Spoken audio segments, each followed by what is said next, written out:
Welcome to The Code, your guide to health and human performance. I'm your host, Dr. Andrew Fix from Physio Room, a performance-based rehab facility here in Denver. On this podcast, we're going to explore the key areas of your life that impact your overall health and wellness, from sleep hygiene and stress management to nutrition, movement, relationships, and more. We bring you conversations with industry experts and top performers to share strategies they have for cracking the code on health and human performance. Now let's get to today's show. What's up, everybody? Welcome back to The Code. Dr. Andrew Fix with Physio Room here, coming back with another solo episode. This one will probably be a little bit shorter, but nonetheless, I really appreciate you guys tuning in, hopping on here, and supporting our podcast. I mean, we've seen nothing but 5-star reviews. I really appreciate that. Hopefully, you guys are finding some value in these conversations we're having with our interview guests and then in the topics that I'm hopping on here talking to you guys about. And the one I want to talk to you guys about today is prioritization, right? And prioritizing what's important to you and what's important in your life. So this came up. I was having an appointment with a client of ours yesterday.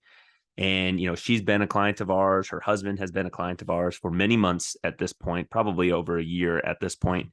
And, we've seen them for various things. We've worked with them in various capacities. And what I mean by that is we work with them from a physical therapy standpoint. We've worked with them, her husband, from a personal training standpoint, and really in trying to create a program that they can perform at home that doesn't require them to come into the office too consistently when they're not dealing with things that are bothering them that we can help them out with, but that keeps them on track and keeps them accountable so that they can reach the goals that they want to reach, right? So that they can accomplish the things that they want to do. And that, at the end of the day, that's always the goal is, it's not about making money. It's not about getting people into our office over and over and over again. It's about helping people achieve the outcome that they want.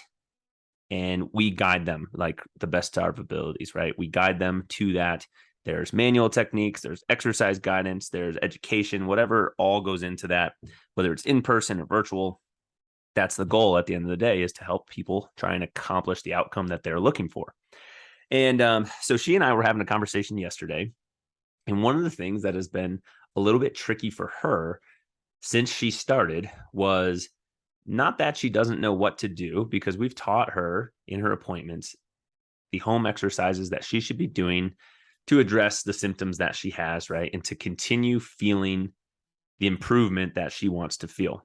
However, although she has a list of things and sets and reps and all that we've asked her to do, she struggles to do them because of accountability, right? She struggles to just put the time in the day, even though it's not very long, maybe like 15 minutes, to do it.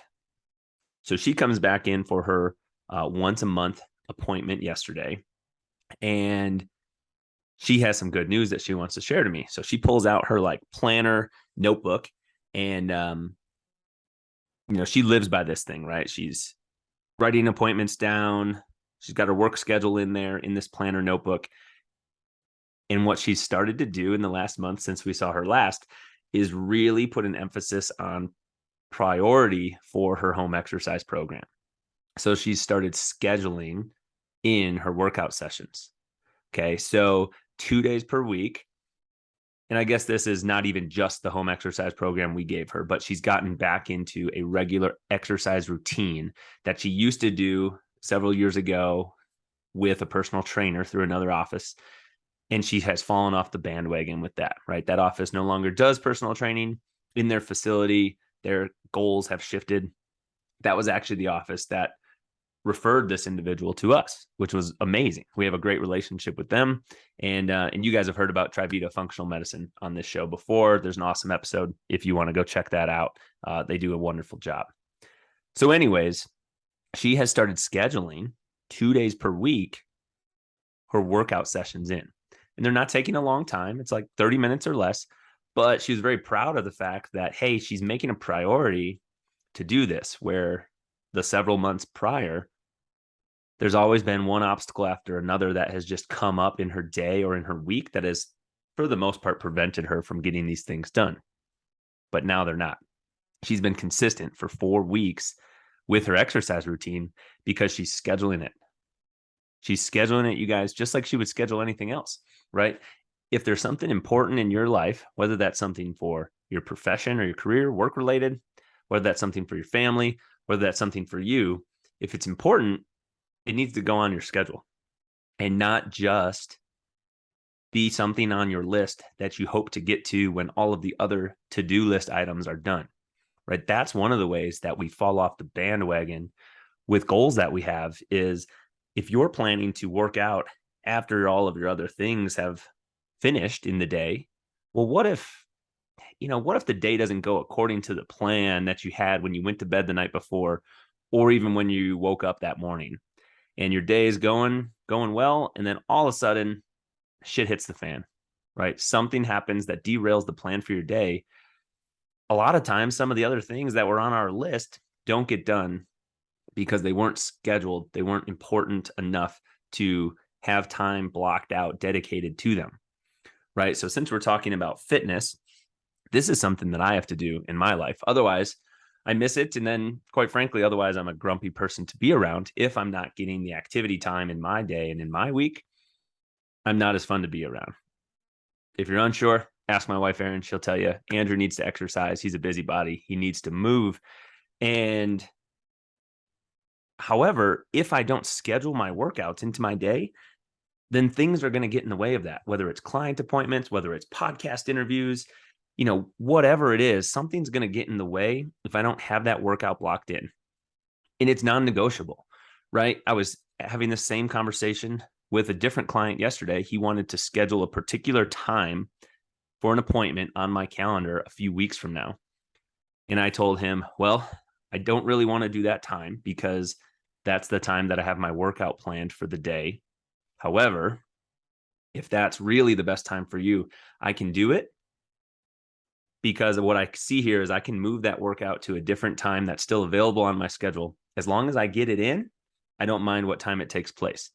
And then his response back to me, because fitness is also very important in his life, was no, don't move your workout. Do the workout at 12 like you have it scheduled. I'll come in at 11. 12 is a little bit better for me, but I don't want you to sacrifice your workout because I know it's important to you. And, that'd be important to me too. So I'll come at 11 o'clock and that's going to work just fine. I'll see you at 11. So that was amazing, right? We have something that we connect on. He doesn't want me to sacrifice something that he appreciates about me, that I take fitness as much of a priority as he does. So he wanted to have me keep that in my schedule.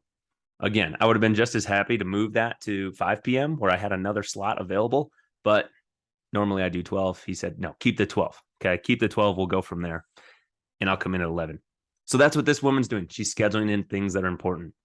So whatever the topic is, right now we're talking about fitness, but if it's meal times, right? You want to turn over a new leaf and you want to be mindful when you eat. Well, schedule in the time for your meals so that you're not just like eating on the go. Or whether it's a date night for you and your significant other, your spouse, your partner, whoever that might be, and you're struggling to, life's busy, you're struggling to get date nights in, but it's something that you find important. Put it on the calendar, put it on your schedule, and then schedule other things around it, right? If it's on the calendar, if it has its own dedicated time slot, it is so much more likely to happen. And you've written it down or you've put it in your phone or whatever that is, like put it down. So something that's like really important to me, even though we don't have them yet, is we plan to have children, right? Erin and I plan to have kids. And what's really important to me is being present at their activities and their events, whether that's a game or a dance recital, band concert, like you name it, right? Whatever that is, soccer, football, basketball, who knows what it might be. Maybe it's a track meet if they run like I did. And I want to be at those things. So when the time comes and I get the schedule for those events and for those activities, you better believe I'm going to try as best as I can to put those things on the calendar first and then schedule the other things that I need to do, my work commitments, my meetings, podcasts. I'm going to schedule that stuff around it because although they're important, they're not as important and they can't take up the same time slot as those things, right? Is being present at those events that are important to me and they're going to be important to those future children, right? But put it on the calendar. If you guys have a team meeting that's really important for work, I would assume it's probably blocked at the same time every week. And it happens, right? Because it's on the schedule. And the only time you're going to move that is if something more pressing comes up that is more important for you to do at that particular date and time. It kind of reminds me, I've talked to a couple financial advisors or read a couple finance books, and a lot of the information you hear from people that are successful financially, it's the same investment idea that they say, right? Pay yourself first. When you receive your paycheck or you get your direct deposit from your work, have a certain percentage of that going away right off the top. You don't even have to think about it. Just set it on automatic and you pay yourself first. Well, this is the same idea. Schedule the things that are important to you first, date nights, exercise in your week, whatever that might be, and then schedule the other things around it. Now, I realize that is so much easier said than done. Okay. I understand that. We all have really busy lives. We all have really busy schedules. Some people work different jobs than others that have more or less flexibility built into, what they can do with their work. Some people have to be physically at a location. Some people work remotely. Some people work by appointment. Some don't. You get what I'm going after here. But to the best of your ability, if something is important to you, it needs to become a priority. It needs to become a priority in your schedule and in your routine. And then you build your habits and your structure of your schedule around those things. And then what's going to happen is it's going to be like a positive snowball effect. Because you're doing the things that are important to you, you're probably going to be happier and more fulfilled. Other people are probably going to notice that. Your conversations and relationships with other people are probably going to be more positive in interaction. And you're just going to be overall a better person to be around, a better version of yourself. Right? So I hope that this sort of struck a chord with you, because I was so happy to hear this client of ours tell me this in her appointment yesterday. I told her that I was going to be recording a podcast episode on this. And here you go. It's 24 hours later. That's exactly what we're doing. So shout out to her. We won't say her name, but shout out to her for being the inspiration behind this episode on prioritizing what's important for you in your life. Now go out there and do it. We'll catch you next week, hopefully, on another episode of The Code. Thank you so much for listening. Bye-bye.